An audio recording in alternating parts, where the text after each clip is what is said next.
જય માતાજી, જય શ્રી કૃષ્ણ બધા મિત્રોને। જો આજે આપણે પાછી ફરીથી ન્યૂ રેસીપી લઈને આવ્યા છીએ। એના માટે આપણે ઈદડા દાબેલી બનાવવાની છે, દાબેલી સેન્ડવિચ। એટલે જો એના માટે આપણે આ ઈદડા પીસ બનાવી લીધા છે, આવી રીતના તીખાની ભૂકી નાખીને તૈયાર થઈ ગયા છે। જો બધા કમ્પ્લીટ બનાવી રાખ્યા છે।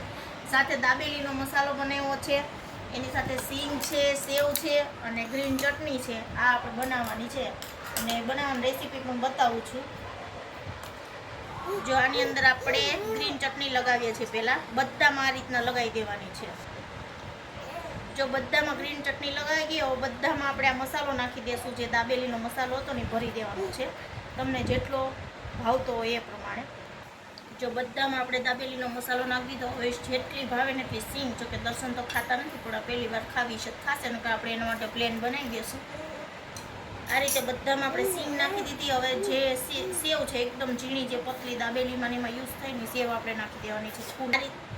આ રીતના આપણે જે સેવ નાખીને હવે ઈદડાનો જે ઉપરનો ભાગ છે ને એ એમાં રહેવા દેવાનું, પાછળના ભાગમાં આપણે ગ્રીન ચટણી લગાવવાની છે। આ રીતના આ ગ્રીન ચટણી વાળો ભાગ નીચે જવા દેવાનો અને આ રીતના દાબીને ઉપર પાછી ફરીથી ગ્રીન ચટણી લગાવવાની અને એની ઉપર ફરીથી આપણે સેવ વેરી દેવાની। આપણી મસ્ત મજાની સેન્ડવિચ તૈયાર।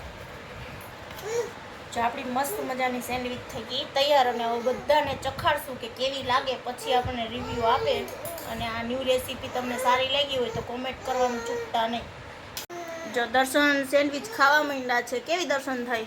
સારી થાય ને દાબેલી સેન્ડવિચ? એ આ પાઉં વગરની, બરોબર ને? અને નુકસાન પણ ન કરે। કેવી છે હિમાંશી? મસ્ત છે ને? સારી લાગે? બનાવવા જેવી છે? હા મસ્ત છે, બનાવજો તમે। જો અમારા રિંકુબેન જોઈને માસીને જમવાય નથી દેતા અને બહુ હેરાન કરે છે। અમે અહીંયા બા ખાવા બેસી ગયા છે। બા કેવી થઈ બનાવે ચાખીને કયો? મસ્ત થઈ ને? તો જો મારો વિડીયો સારો લાગ્યો હોય તો લાઈક કરજો, શેર કરજો અને સબસ્ક્રાઈબ કરવાનું ભૂલતા નહીં। Bye bye.